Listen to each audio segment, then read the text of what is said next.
usaha budidaya ikan hias di era milenial. Dan tentu perbincangan nanti ini akan sangat menarik sekali yang akan kami hadirkan bersama kami di malam hari ini, bersama dengan biasa pembicara yang selalu setia hadir di studio Pro 3 RRI. Dan pada malam hari ini berkesempatan pula untuk kita ajak berbincang bersama Master Coach dan Founder Smart Business Coaching Firm dengan Coach Margetti Herwin.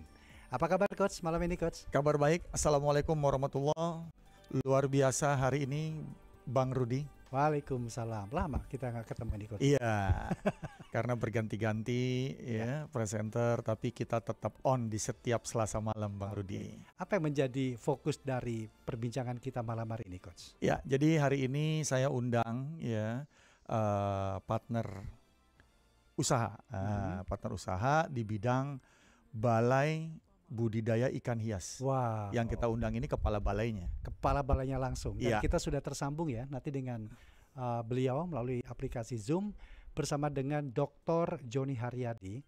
Betul sekali, beliau adalah Kepala Balai Budidaya Ikan Hias BPP SDM di KP. Depok, KP di Depok, Jawa Barat. Iya. Kita sapa dulu ya Coach ya. Ya. Pak Joni Haryadi, selamat malam.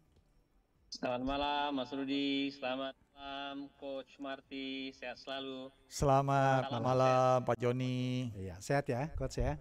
Dan sehat Pak Joni ya. Sehat. Baik. Tapi sebelum saya ke Pak Joni, sebenarnya saya ingin bertanya dulu ke Coach Getty nih. Ya. Peluangnya gimana sih usaha budidaya saat ini, dan masyarakat kita melihat dengan peluang usaha ini bagaimana Coach? Ya, jadi ikan hias adalah sebuah hobi atau sebuah peluang untuk bisa jadi bisnis yang mudah untuk dipelajari. Indonesia kaya dengan ikan hias, Indonesia banyak ragam spesies ikan hias yang bisa dikembangbiakan, dibudidayakan karena memang kita sangat besar potensinya, Bang Rudi. Nah, Balai Budidaya Ikan Hias yang ada di Depok ini, ya, itu mengembangkan sebuah potensi budidaya ikan hias dan juga mengembangkan yang namanya free carbon, sehingga mereka membuat makanan ikan, maggot gitu ya, dengan zero waste, di mana dari sampah yang sampah organik itu bisa jadi pupuk, bisa jadi makanan ikan, dan ini akan sangat membantu bagi para pengusaha yang ingin berbisnis ikan hias. Karena ternyata potensi penjualan dan bisnis ikan hias ini itu miliaran dalam 1 tahun. Wow. Dan ini bisa menjadi sebuah alternatif usaha bagi para mungkin orang yang mau usaha atau saat ini lagi nggak punya kerjaan atau yang hobi ikan hias, sehingga mereka bisa mendapatkan cuan dari usaha budidaya ikan hias atau menjual ikan hias ini. Itu sebagai prolog pembuka perbincangan kita. Menarik sekali. Kita langsung ke Kepala Balai Budidaya Ikan Hias BPP SDM KP di Depok, Pak Joni Haryadi. Pak Joni, di tema kita ini kan mengaitkan dengan era milenial. Kalau sampai dengan saat ini bagaimana sih Pak sebenarnya potensi budidaya ikan hias ini Pak? Baik, Pak Rudi, Coach Getty, kalau kita melihat bagaimana peluang para milenial dalam bisa memasuki usaha ikan hias, ini adalah sebuah pertanyaan yang menarik. Karena kalau kita lihat pada saat ini potensinya luar biasa. Memang bonus geografis kalau tadi disebutkan milenial atau mungkin digabung ya milenial dengan Gen Z ini totalnya hampir 145 juta. Ini bonus geografis yang luar biasa ya. Nah, ini akan kita korelasikan dengan bonus demografis dan bonus geografis. Nah, bonus geografis kita adalah bahwa kalau kita lihat potensinya, bahwa dari total 32.000 jenis ikan hias yang ada, dan 6.000 diantaranya itu diperdagangkan di dunia. Nah, hampir 51% itu adalah ikan-ikan hias yang berasal dari eh, ikan hias tawar. Dan 55% hampir itu disuplai dari Asia. Nah, diantaranya adalah Indonesia. Nah, Oh, Indonesia itu kalau kita lihat bahwa Indonesia itu memiliki eh, ikan hias dengan jumlah 4.552 spesies ikan oh, hias. wow. Nah, ini sangat luar biasa tadi kalau kita bandingkan dengan ikan-ikan hias yang beredar di seluruh dunia. Nah, kita dari 4.552 itu, kita itu hampir mensuplai 1.194 spesies. Jadi kalau kita lihat sekarang ini wajar kalau Indonesia itu menjadi salah satu nomor satu eksportir ikan hias dunia ya. Jadi kita biasanya nomor satu, nomor dua. Nah, kalau kita lihat tadi dikatakan dalam berita ya bahwa Indonesia itu adalah benar mega biodiversitas yang dijuluki kalau ikan hias namanya home for the 100 exotic ornamental fish. Jadi kita tuh memang Ya. 70% keanekaragaman ikan hias itu ditemukan yang di dunia itu ditemukan di Indonesia. Jadi ini potensi yang luar biasa. Ya. Nah, kalau kita lihat tadi dikatakan potensi yang lain, kalau kita lihat angka statistik ya, kalau volume produksi budidaya ikan hias di Indonesia pada tahun 2022 itu hampir lebih kurang 1,48 miliar ekor. Dengan nilai ekonomi tadi dikatakan coach itu ya miliaran. Kalau totalnya coach hampir 6,7 triliun. Nah, ini linear dengan apa yang disampaikan oleh statistik juga bahwa kita itu hampir 10%, sekitar 542 miliar ya pada tahun 22, sehingga kita tuh jadi ranking peringkat nomor satu itu. Jadi biasanya kita 1, 2, 3. Nah, kemarin agak anjlok ke 5 sebelumnya. Nah, sekarang kita pada posisi nomor 2. Nah, ini menunjukkan bahwa kontribusi dan peluang ini baru 10%. Padahal kita punya potensi itu sekitar 20%. Nah, jadi kita lihat bahwa ikan hias ini adalah tadi dikatakan oleh Coach Ketty bahwa kegiatan ikan hias ini mudah, sederhana, dan kita memiliki biodiversitas ikan-ikan yang unik yang sebenarnya menjadi peluang bagi kita untuk menjadi pemasar atau pemasok ikan hias dunia. Tapi kalau kita lihat dari komposisi tadi, bahwa potensi dalam negeri pun cukup besar karena baru kita dari sekian triliun itu 6,17 triliun itu kita baru keluar tuh baru 10%. Jadi masih besar sekali di dalam. Ya. Apalagi tadi dikatakan bahwa ikan hias tadi ini bukan hanya untuk rekreasi, edukasi ya, konservasi, tapi juga untuk ekonomi. Nah, terutama ini kalau kita lihat data dari semua ranking-ranking yang ada, kegiatan rumah tangga yang paling pendapatan tertinggi adalah ikan hias. Jadi karena apa? Karena untuk melakukan budidaya ikan hias ini tidak memerlukan ruang-ruang yang besar.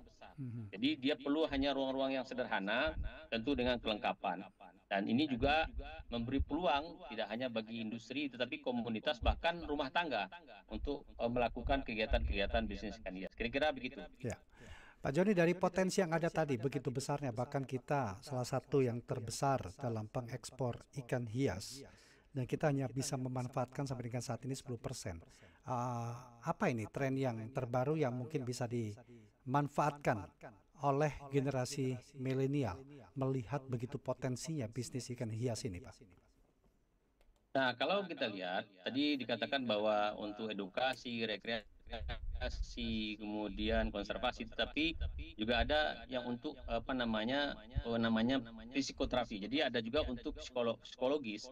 Jadi anak-anak sekarang ini yang dengan tingkat tadi kata Gen Z itu, dengan tingkat kerja yang penuh tekanan, kemudian kebiasaan mereka yang menggunakan digitalisasi, transaksi secara praktis ya.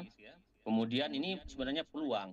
Nah, sekarang ini kalau peluang ini, ya kita di Kementerian Kelautan Perikanan itu punya program namanya Smart Fisheries Village. Nah, Smart Fisheries Village itu adalah kita sedang membangun konsep, sedang melaksanakan ya konsep di beberapa wilayah, membangun ekosistem usaha perikanan hulu hilir, terintegrasi dengan pendekatan manajemen modern, inovasi, dan digitalisasi. Nah, digitalisasi ini adalah salah satu program dari Kementerian Kelautan Perikanan di mana anak-anak muda yang sekarang tadi cenderungnya yaitu ya lebih banyak di dunia maya, percaya ke dunia maya, lebih pragmatis. Ini peluang yang luar biasa ya bagi anak-anak milenial untuk bisa masuk ke dalam kegiatan ini. Baik itu menjadi produsen maupun menjadi broker pun, bahkan itu bisa menjadi eksportir. Demikian kira-kira. Coach, ini luar biasa potensinya ya. Belum banyak yang garap lah, misalnya begitu. Tapi potensi luar biasa. Benar. Gimana kita atau anak-anak muda ini bisa memulai masuk dalam usaha bisnis ikan hias ini, Coach? Ya, potensi ikan hias besar, tapi nggak ada yang angkat gitu. Iya. Dan ikan hias ini hanya sebatas hobi. Yang beli adalah orang-orang yang hobi bikin akuarium, dia punya akuarium di rumah, dia hanya menjual dalam sektor ekonomi pedesaan mungkin, atau cuma sebatas kota, tapi nggak berpikir bahwa ini bisa diekspor. Ya. Dengan kemampuan kita melakukan budidaya ikan hias, dan saya sudah hadir nih, saya sudah datang ke tempat Pak Joni, Balai Budidaya Ikan Hias yang ada di Depok. Itu kawasannya 11 hektar. Wow. Di situ ada bagaimana membuat maggot gitu ya, makanan ikan atau juga bisa jadi makanan kucing dari sampah organik yang diolah dari lalat khusus yang akan menghasilkan telur gitu, yang telurnya itu nanti diolah jadi makanan maggot ini, sehingga ini jadi kering tuh jadi makanan ikan. Dan ini menjadi sebuah usaha yang bisa dikatakan zero waste. Nggak ada yang terbuang dari proses budidaya atau pembuatan dari makanan ikan tadi. Sementara saat ini sampah itu lebih banyak yang anorganik yang diolah. Ya. Nah, organik ini ternyata punya peluang juga, dan kita ini punya sampah organik yang luar biasa. Ya. Saya keliling di balai itu melihat budidaya ikan arwana, ada ikan koi, ada beberapa ikan hias seperti diskus, terus ada macam-macam, banyak banget. Dan itu semuanya dalam satu kawasan yang sekarang Pak Joni ini lagi kembangkan untuk bisa menjadi kawasan edukasi bagi sekolah. Bahkan nanti ada pelatihan untuk orang yang berbisnis budidaya ikan hias ini untuk belajar di situ. Nah, selama ini tuh mungkin anak-anak kita, apa kata anak-anak muda ini kurang mendapatkan informasinya atau sosialisasi yang kurang, atau gimana, Coach? Dan bagaimana agar pemahaman ini, peluang ini bisa betul-betul banyak yang tahu, banyak yang nantinya berminat ini, Coach? Ya, jadi mungkin mereka kurang tertarik dengan ikan hias ini walaupun ini peluangnya ada. Jadi masih di kalangan komunitas hobi gitu ya. Tapi kalau kita viralkan ini, kita kenalkan kepada banyak generasi milenial maupun Gen Z untuk memulai belajar budidaya ikan ini, kita kaya akan sumber dayanya. Bahkan yang tadi program Pak Joni bilang satu desa itu bisa mengembangkan usaha ikan hias ini, budidaya ini, itu saya rasa bisa menjadi daya tarik wisata. Ya. Karena setiap daerah di Indonesia punya ciri khas ikan hias yang berbeda-beda. Wah, ini menarik nih. Perlu saya tanya juga ke Pak Joni. Jadi gimana Pak, langkah awal bagi siapapun yang bisa dikatakan pemula untuk menerjuni atau masuk ke dalam bisnis ikan hias ini, Pak Joni? Ya, baik. Tapi sebelum saya jawab, Pak Rudi, mungkin saya sedikit mengomentari tadi yang disampaikan oleh Coach Koti. Jadi memang kami itu mempunyai kegiatan yang tadi saya katakan Smart Fisheries Village, itu adalah singkatan S-nya itu adalah Sustainable, kemudian M-nya itu adalah Modern, ya, A-nya adalah Acceleration, kemudian R itu regenerasi, kemudian A-nya itu adalah T-nya adalah teknologi. Jadi ada beberapa parameter yang kita gunakan di dalam pengembangan. Nah, salah satu tadi yang dikatakan oleh Coach Getty, kita mempunyai yang namanya mini plan of low carbon feed. Nah, ini pertama kita launching di Indonesia ya. Low carbon feed ini adalah sebuah kegiatan memproduksi pakan ikan yang ramah lingkungan. Kenapa ramah lingkungan? Karena prosesnya ini adalah dilakukan oleh makhluk biologi yang dinamakan black soldier fly atau dinamakan nanti menjadi maggot ya. Nah, ini kita ambil bahan bakunya yaitu dari food waste. Food waste ini yang tadi dikatakan Coach Getty ini luar biasa ya potensinya, hampir 330 triliun ya. Oh, Nah, jadi 63% ya mungkin sekitar hampir 150 triliun ya. ya. Nah, ini luar biasa. Nah, food waste ini kita bekerja sama dengan 4 hotel, kemudian kita olah menjadi bagian sos untuk proses biokonversi. Nah, dari biokonversi ini kita akan menghasilkan sumber sos protein baru dari black soldier fly itu dalam bentuk protein. Nah, skalanya itu 3 ton, dari 3 ton itu akan menghasilkan 300 kilo maggot. Nah, kemudian akan menghasilkan minyak ikan, minyak maggot, kemudian dia ada pupuk organik. Nah, ini sebenarnya tidak hanya itu, dia yang menarik bagi anak-anak milenial sekarang adalah bisnis karbon. Nah, bisnis karbon ini adalah bisnis yang menarik. 3 ton food waste itu dia akan mereduce sebanyak 54 metrik ton karbon. Nah, ini sebenarnya program ini sudah masuk ke Bappenas dan tahun ini dicatat sebagai salah satu kegiatan aktivitas ekonomi sirkular. Jadi Ya. ekonomi sirkular ini adalah sebuah bisnis baru atau green economy yang tadi dikatakan oleh Coach Getty yang bisa menarik anak-anak muda untuk ikut. Jadi tidak hanya mendapatkan nilai ekonomi, tetapi dia juga akan mendapatkan etik. Apa itu etik?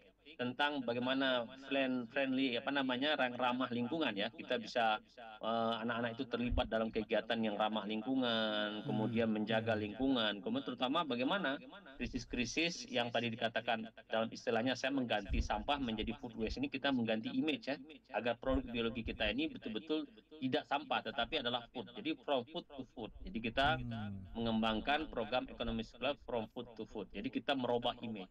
Jadi tadi dikatakan benar, kita menghasilkan 5 varian produk dan ini peluang bagi para milenial untuk masuk. Karena kita sudah ingin membangun kegiatan ekonomi ini berbasis adalah dari RT, RW, sampai ada dari pemerintah ke industri, industri ke komunitas, atau komunitas ke industri. Ini menarik, sekarang skalanya sedang digarap. Nah, mungkin kalau para milenial ini bisa masuk ke desa-desa, maka persoalan yang tadi potensinya totalnya itu 330 triliun itu bisa terselesaikan menjadi sebuah ekonomi baru. Nah, juga dalam sektor perikanan, kita hampir impor tepung ikan sebagai sos protein itu, hampir 1, juta lebih ya. Nah, ini bisa digantikan dengan maggot ini sebagai alternatif, belum lagi produk-produk yang lainnya. Nah, tadi kembali ke pertanyaan bagaimana untuk pemula. Nah, sebenarnya untuk pemula ini sederhana. Di dalam, kalau saya dimentor oleh Coach Getty, ini saya rasa untuk ikan hias para pemula bisa memulai dengan ikan-ikan yang sederhana dulu. Seperti misalnya ikan platy ya, kemudian ikan-ikan koi ya, kemudian ikan-ikan misalnya ikan yang sekarang lagi itu cupang ya. Mungkin bisa masuk ke kegiatan-kegiatan pertama menimbulkan minat. Karena dalam kegiatan berbudidaya ini kita menggunakan istilah budi dan daya. Jadi semua yang berkegiatan ini harus sepenuh jiwanya dan sepenuh ikhtiarnya. Jadi antara memelihara hewan ini kita harus benar. Kita mulai dari yang kecil dulu untuk membangun empati. Karena tingkat keberhasilan budidaya ini tergantung dengan keseriusan juga atau kejiwaan, kemudian juga ikhtiarnya. Jadi kita bisa mulai bagi yang pemula untuk bisa ya membeli sebuah akuarium ya, membelikan filter, kemudian memasukkan ikan yang sederhana dulu. Nah, kemudian nanti tahap berikutnya mencoba untuk membreeding. Tetapi kalau mau lebih baik, tentu nanti bisa datang ke kantor kami ya, Coach Pak Rudinya, untuk melakukan pelatihan. Nah, kita bagi pemula, kita memang tahun ini mungkin ke depan kita mengadakan beberapa pelatihan ya. Pelatihan terkait budidaya arwana, budidaya koi, pembuatan pakan low carbon. Kemudian kita membuat pelatihan aquascape, kemudian kegiatan-kegiatan ikan hias lainnya. Selain dari kegiatan budidaya, kita juga melakukan kegiatan-kegiatan misalnya bagaimana mengkarantina ikan ya. Kemudian juga bagaimana nanti tentu melalui bantuan Coach Getty akan bagaimana melakukan penetrasi pasar dalam ikan hias. Tapi yang pasti di kantor kita sedang menyiapkan suatu apps di mana nanti karena kita tahu persis ya, tadi dikatakan persoalan mendasar di mana, yaitu di pasar dan harga. Nah, ini hanya bisa dijawab oleh anak milenial melalui digitalisasi. Demikian kira-kira. menimbulkan minat, Coach. Iya. Oke, minat itu ada. Nah, Coach sebagai mentor, ini Iya. bagaimana untuk bisa memberikan penjelasan kepada generasi milenial, ini loh ada peluang bisnis bagus, terbuka lebar, dan mungkin apa saja dan bagaimana cara komunikasinya dengan anak-anak sekarang untuk bisa menimbulkan minat tadi dan terjun secara serius ini, Coach. Iya, karena ketidaktahuan, karena informasinya kurang, sehingga kita merasa bahwa peluangnya sedikit. Padahal peluangnya banyak, sumber dayanya besar.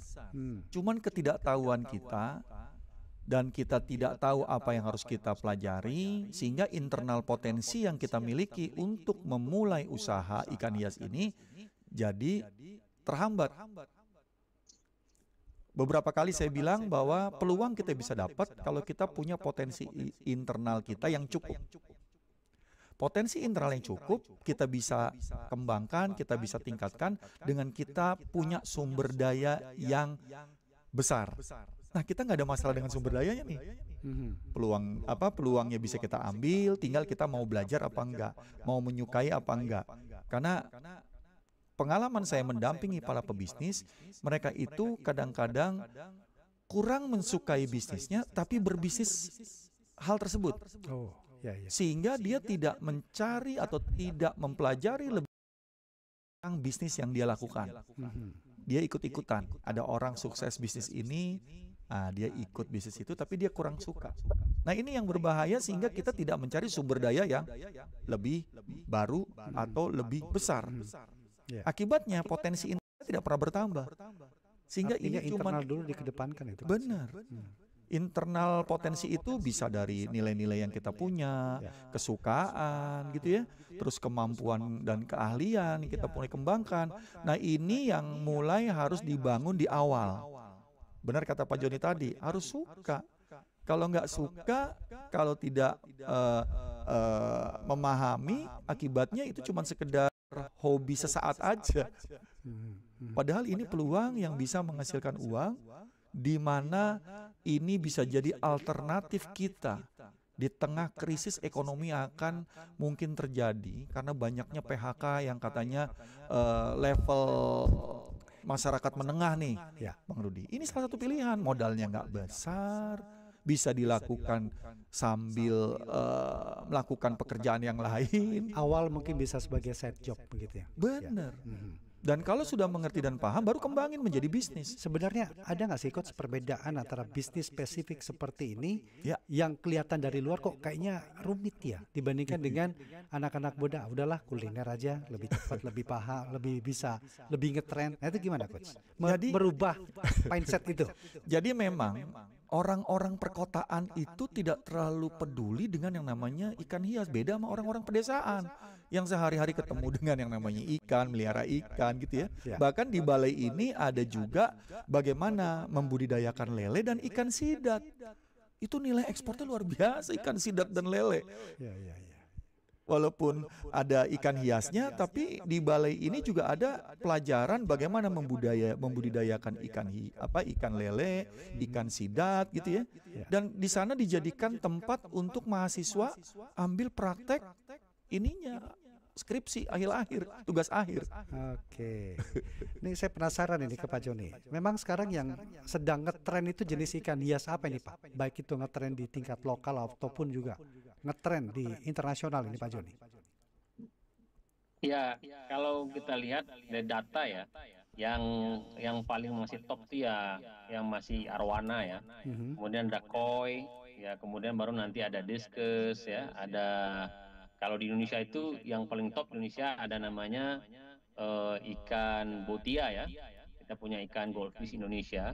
Nah, kemudian ada discus. Kalau discus itu bukan asli Indonesia tapi dari Brazil ya. Banyak ikan-ikan yang lain sebenarnya banyak yang lagi top ya. Tapi secara umum ikan koi dan ikan arwana masih mendominasi ya. Selain dari ikan-ikan yang lain. Ada discus ya. Ada apa namanya? Ada tadi dikatakan cupang alam ya, ada botia, ada palasak, kemudian ada rainbow ya. Rainbow itu asli Indonesia itu. Rainbow itu asli Papua ikan kita. Nah, jadi sebenarnya hampir seluruh ikan-ikan Indonesia itu termasuk ikan-ikan yang top. Jadi tadi saya katakan tadi itu hampir 51% itu ikan-ikan kita itu mendominasi ya.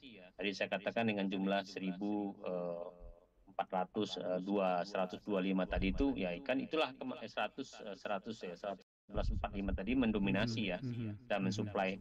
Nah, tetapi memang tidak mudah tadi seperti dikatakan coach seperti ini. Perlu memang ada tahapan-tahapan di mana perlu ada penyebaran informasi yang lebih masif. Tapi kalau saya lihat di dunia digital sekarang lagi tren juga itu, coach. Jadi tren, tetapi saya lihat tuh selain dari ikan hias, teman-teman sudah mulai geser ke aquatic plant. Jadi kombinasi antara ikan hias dan tanaman air. Nah, kebetulan kita juga punya workshopnya. Kebetulan coach Goti sudah pernah datang. Nah, itu memberikan peluang-peluang juga. Jadi sebenarnya peluang ini benar, saya setuju dengan coach Goti bahwa ini memang perlu waktu, tapi mungkin melalui radio RRI ini penyebarannya akan lebih cepat ini. Amin. Ya. Karena daerah tangkapan sinyalnya ini hampir seluruh Indonesia. Pak Joni, jangan-jangan nggak tahu ya balai ikan selengkap. Ternyata kita punya. Iya, kita punya balai budidaya ikan hias ini di Depok. Iya. Dan sebenarnya ini terbuka untuk dikunjungi. Terbuka untuk datang. Siapapun. Ya, sehingga ya perlu ngisi buku tamu apa segala macam, tapi ini terbuka. Siapapun bisa mengakses. Siapapun bisa sekolah atau rombongan sekolah atau mungkin para pensiunan yang mau berbisnis setelah pensiun tuh yang gampang apa? Ikan hias ini menjadi sebuah peluang. Artinya sebuah peluang usaha yang bisa dilakukan oleh siapapun ya. Siapapun. Tidak spesifik di gender, tidak spesifik di usia, tetapi siapapun bisa. Dan bisa dilakukan di rumah. Di rumah pun bisa. Bisa. Oke. Coach Getty, Pak Joni, izin kita break dulu, nanti kita ngobrol lagi. Ada hal-hal yang masih ingin saya tanyakan, terutama tentang tantangan ini, Coach. Yes. Apa yang harus mereka tahu, tantangan untuk dalam menjalankan usaha ini. Dan pendengar, tetaplah bersama kami, perbincangan kami akan kami lanjutkan sesaat lagi. Banyak UMKM di Kabupaten Natuna sekitar 1-2 tahun yang lalu. Mulai dari harga Rp25.000 sampai 4 Energi sukses bisnis hanya di RRI Pro 3, jaringan berita nasional. Baik pendengar, kita lanjutkan perbincangan kita, dialog kerjasama. Kali ini mengangkat tema peluang usaha budidaya ikan hias di era milenial. Bersama narasumber kami Dr. Joni Haryadi, Kepala Balai Budidaya Ikan Hias BPPSDM KP di Depok, Jawa Barat. Dan tentu bersama dengan co-host kami, Coach Margeti Herwin, Master Coach dan founder Smart Business Coaching Firm. Coach, kita lanjut lagi ya Coach ya. Yes. Pak Joni, saya juga ingin bertanya, apa rencana ke depan di mana balai ini nanti akan lebih banyak yang mengenal, lebih banyak yang mengakses, sehingga memberikan manfaat banyak bagi masyarakat, terutama kalangan muda atau siapapun itu, dan secara tidak langsung akan membuat atau men-trigger ekonomi kerakyatan nanti, ekonomi di masyarakat kita. Bagaimana nih Pak? Oh baik Pak Rudi, jadi begini, kami di dalam Balai Riset Budidaya Ikan Hias ini mungkin tidak akan lama lagi Coach Gotti akan berganti nama. Ya. Ini masih dalam proses, itu menjadi Balai Pelatihan Masyarakat Kelautan Perikanan. Ini memang nanti akan dikhususkan, di mana nanti kita akan melakukan pelatihan-pelatihan terhadap masyarakat kelautan dan perikanan. Nah tentu menyasarnya adalah karena kita tahu persis ya, kalau kita lihat struktur masyarakat kelautan perikanan itu 83% rata-rata itu ya SMP ke bawah ya. Ya dominannya adalah SD. Nah ini kebanyakan persoalannya ketika kegiatan ikan hias ini berlangsung ya, dalam skala artinya rumah tangga, ini belum banyak yang terstandarisasi. Nah, standarisasi itu adalah terkait bagaimana SOP mereka bisa melakukan kegiatan budidaya ikan hias itu memenuhi kriteria budidaya ikan hias yang baik. Gitu. Namanya cara budidaya ikan yang baik. Nah, nanti kita akan melakukan sertifikasi. Nah, tidak saja terkait sertifikasi teknis, tentu juga bagaimana mereka nanti juga akan dilatih melihat peluang-peluang pasar. Ini yang kemarin kita bincangkan dengan Coach. Jadi kita memang punya program tadi yang saya sampaikan. Kita bagaimana nanti kita melalui media ini juga kita melalui misalnya Selain kita mempunyai media online, kita punya Instagram, Facebook, Twitter, kita punya website. Kita juga mengadakan kegiatan-kegiatan pelatihan tadi yang dikatakan oleh Coach. Kita baru saja melakukan kegiatan misalnya budidaya arwana, koi, pembuatan low carbon feed. Kemudian kita melakukan pelatihan aquascape. Tapi kita juga melatih beberapa kawasan desa mitra, yaitu atau smart fisheries village di beberapa kawasan. Seperti kita mendampingi desa misalnya di daerah Banyumas, kemudian ada di Tanah Bumbu, kemudian ada di Tulung Agung, kemudian ada di daerah Palembang, kemudian ada juga di daerah Sumatera Barat. Jadi banyak daerah kita dampingi juga kabupaten kota. Jadi ini juga bagian dari kegiatan-kegiatan kami dalam rangka bagaimana bisa menimbulkan minat. Nah, terakhir memang kita menyiapkan di balai itu adalah sebuah hall ya, Aquatia Hall, itu khusus untuk bagi para pelaku-pelaku milenial itu melakukan misalnya kegiatan-kegiatan kontes. Nah, kemarin kita baru saja melakukan kontes cana. Nah, kita mulai dari cana. Kenapa cana? Cana ini kan adalah ikan yang paling sederhana ya, Coach Pak Rudi ya. Cana ini dulu dianggap ikan yang kalau waktu saya kecil bahkan sampai kemarin itu saya juga kaget. Itu ikan yang biasanya ditendang pakai kaki saja Pak kalau ada di jalan. Nah, kemarin kastanya dari kasta god ya atau kasta rawa-rawa masuk ke kasta kolam, kemudian dia masuk ke kasta kontes, dia lompat itu. Nah, ternyata minatnya luar biasa. Peserta kontes yang hadir itu adalah berjumlah sebanyak 317. Jadi 317 peserta kontes dari 8 provinsi. Nah, 170-nya adalah ikan endemik Indonesia. Ini luar biasa. Nah, pengunjungnya juga luar biasa.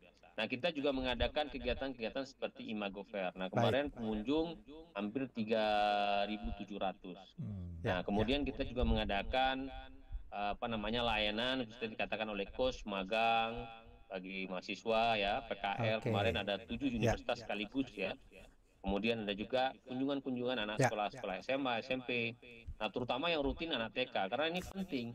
Nah, kalau kita ingin mengembangkan sektor-sektor bonus geografis ini, yang sepertinya pendekatannya harus mulai dari SMP. Artinya ini akan secara masif ya nanti disosialisasikan Pak Joni ya. Saya rasa ini luar biasa. Itu berkira. Ini menarik, tapi tentu misalnya saya nih Coach ya, terjun dalam sebuah usaha atau bisnis ikan hias, pelatihan teknis semua kita dibekali. Kan tidak terlepas dari sisi pemasaran ini Coach. Bagaimana saya sebagai seorang yang menjalankan bisnis ini melihat peluang pasar dan tentu memanfaatkan era kekinian yaitu digital marketing. Seperti apa ini? Jadi sebenarnya kalau sekarang tuh sesuatu yang diviralkan itu bisa menjadi sebuah hits dan dicari orang itu mudah sebenarnya. Tidak seperti dulu, kita harus berpikir banyak hal, kita perlu biaya untuk membuat sebuah strategi marketing. Kalau saat ini, semua orang yang terlibat di bisnis atau pelatihan atau hobi dari ikan hias ini sama-sama share tentang ikan hias ini, itu berapa juta orang langsung lihat dalam beberapa waktu. Itu ya. Dan itu bukan hal yang susah, ada TikTok, ada Instagram, yang sekarang udah menjadi sumber informasi utama dibanding berita TV atau RRI. Terakhir, apa tips yang bisa Coach Getty sampaikan kepada kita semua, mau itu yang akan terjun secara penuh waktu ataupun paruh waktu di budidaya ikan? Tempat sudah tersedia, hal apa yang perlu dipersiapkan terlebih dahulu untuk kita bisa menjalani usaha ini, Coach? Jadi suka dulu, kan gitu ya. Terus menjiwai, mempelajari, bahkan bisnis ikan hias ini bukan kelasnya pedagang lagi. Kalau mau menjadi pebisnis dari ikan hias ini, tentu kita harus belajar bukan cuma secara teknikalnya, tapi kita juga bisa belajar bagaimana budidayanya, dan juga secara otomatis kalau soal marketing sih nggak perlu diajarin lagi. Semua orang sekarang punya Instagram, semua orang punya akun Facebook atau TikTok gitu ya. Jadi menurut saya kalau ini dikembangkan secara serius, dan apalagi kita punya balai yang lengkap yang ada di bawah naungan Kementerian Kelautan dan Perikanan. Ini bisa kita buat sebuah ekosistem. ekosistem bisnis yang kita bisa buat itu semua menguntungkan bagi masing-masing bagian tersebut. Kita bisa pada pedagang ikannya, bahkan mungkin balai, pemerintah, hobi, komunitas, edukasi pendidikan, universitas. Kalau kita bisa mengemasnya sehingga kita mesti saling support. Dan kita kaya akan hal itu, dan itu bisa menjadi daya tarik wisata, daya tarik bisnis, bahkan juga mungkin terapi kesehatan, Bang Rudi. Itu yang menarik. Oke, nanti kita kapan-kapan lanjut lagi nih, Siap, Pak Joni, untuk ngobrol tentang budidaya ikan hias yang ternyata ini adalah peluang besar bagi kita semua. Pak Joni, terima kasih banyak Pak sudah bersedia berbincang bersama dengan Pro 3 RRI malam hari ini. Mudah-mudahan ini membuka pikiran kita semua. Generasi muda ada peluang besar yang bisa kita manfaatkan untuk mengembangkan usaha di sektor ikan hias ini. Coach Getty, terima kasih banyak juga. Terima kasih Pak Joni, terima kasih Bang Rudi. Coach Getty, terima kasih Pak Rudi. Sukses selalu, Sukses selalu semua. Pak Joni. Ya, Oke. salam, kalau kita salam ceria. Salam ceria, Pak Joni. Oke, Coach, kita nanti ketemu lagi Coach ya. Terima kasih Ngobrol Bang dengan Rudi, terima kasih para pemirsa RRI Pro 3. Dan ya, Pagi.